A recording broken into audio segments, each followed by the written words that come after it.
When you were dating before marriage, did you test the love in your relationship? If you're dating someone now, have you tested it?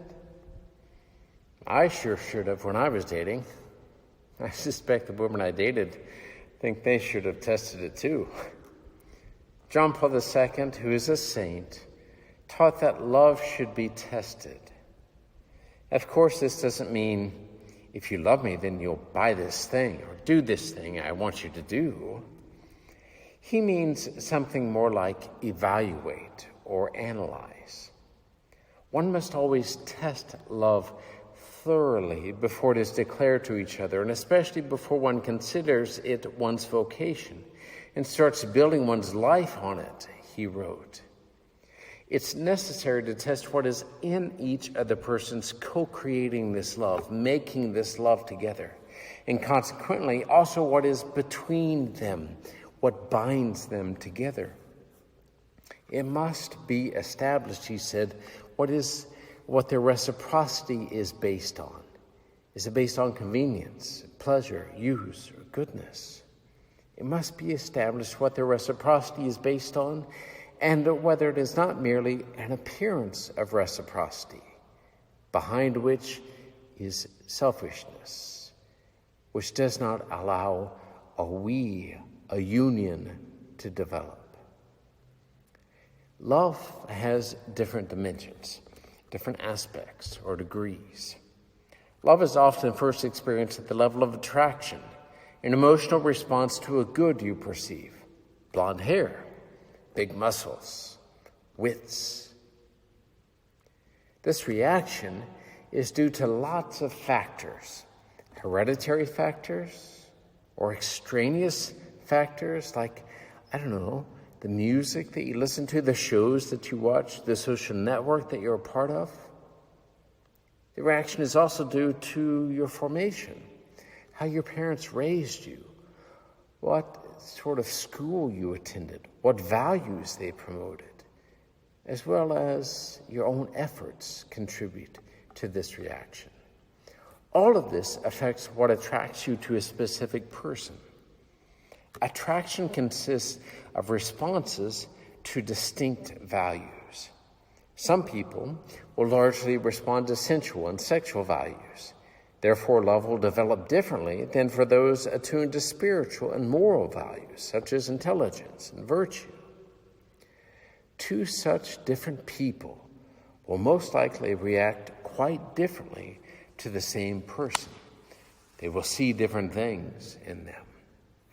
John Paul II wrote, "The truth about the value of the person to whom another person is attracted is a basic and decisive factor.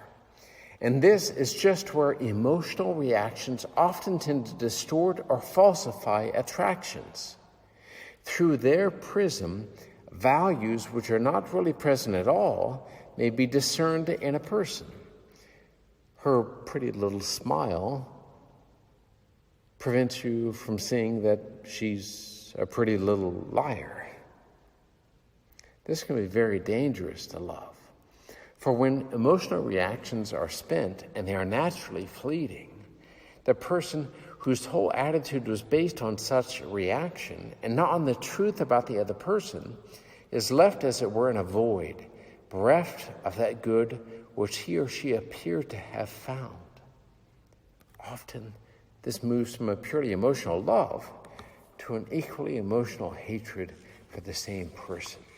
When the emotion's gone, then the other person is revealed more so as they truly are. The person here doesn't ask if the other person really has those values, but whether the feeling is a true emotion. This is the guiding logic in our day to determine whether or not you're in love. How do I know if I'm in love? Well, is your feeling authentic about the person? Is your emotion true? Well, if it is, well, then you must be in love. People believe the question about love can be reduced to the genuineness of feelings. Now, attraction, I like, gives rise to I want. I like pizza, I want pizza. I like beer, I want beer. This is called love as desire. Desire is of the essence of love. It's integral to it. And why is this? Well, because you and I, humans, are limited. And therefore, we need other beings. We're not sufficient on our own. We are born either as a man or a woman. We're not born both, which means that we're born limited. Females have something males do not, and vice versa. This naturally gives rise to a man's search for a woman and a woman's search for a man to complete his or her being. The love of one person for another originates in this desire for a good that he or she lacks.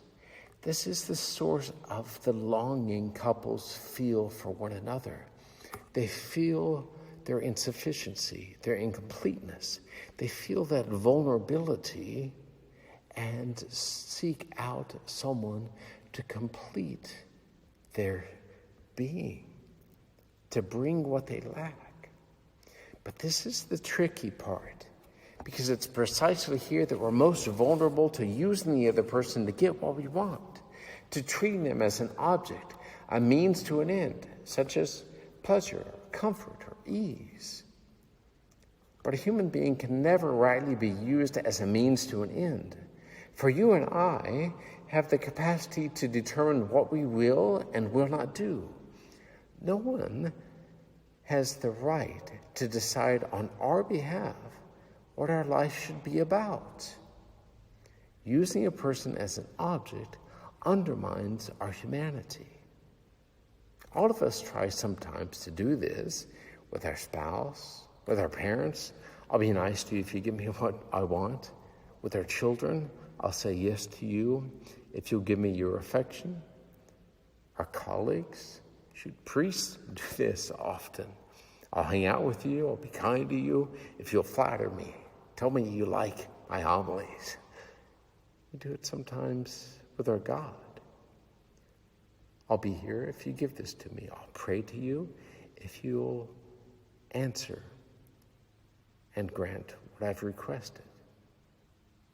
Try this sometimes, tending to use people, others, as a means to get what we want, which is why love as attraction and love as desire is incomplete and dangerous without love as goodwill. True love between humans, a love that is worthy of humans, creates a union. It creates a we, by both persons serving a good that is held in common. It's a longing for the other's good, not only as a good for oneself. It's not, I long for you as a good that I want to possess, but I long for your good.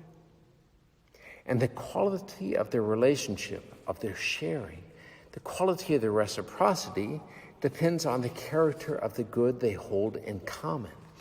Thieves hold something in common, and their relationship mirrors the quality of that which they share, and lasts as long as that quality lasts. If the good is a true good, then their union is profound, mature, and stable. And the good they share is reflected in each person. These are the authentically joyful couples that you see. Friends become like one another, which is why man and wife become like one another. They become like the value they share, either enriching one another or impoverishing one another, depending on that value that they share. At long last, we can understand the mutual sharing, the goodwill of Alicia and the woman from our first reading. The woman generously shares with the man from God. And what does God bring? He brings newness of life, which takes shape in the woman's very womb. Or we can understand the reciprocity in our gospel, Whoever receives a prophet, because he is a prophet, sharing in the prophet's mission, will receive a prophet's reward. Oh, we can understand Jesus' words, if you seek to save your life, you'll lose it. If you make your life about yourself, you will never form an authentic union and be blessed with that which that union brings. And we can understand Jesus' words on taking up our cross and being worthy of him because we have not chosen a lesser good to love. For carrying our cross and loving him above all means sharing with God what is most valuable. And by sharing with him what is most valuable, we serve others rightly and love them truly, longing for their good as God does, without regard for ourselves or regard for the costs.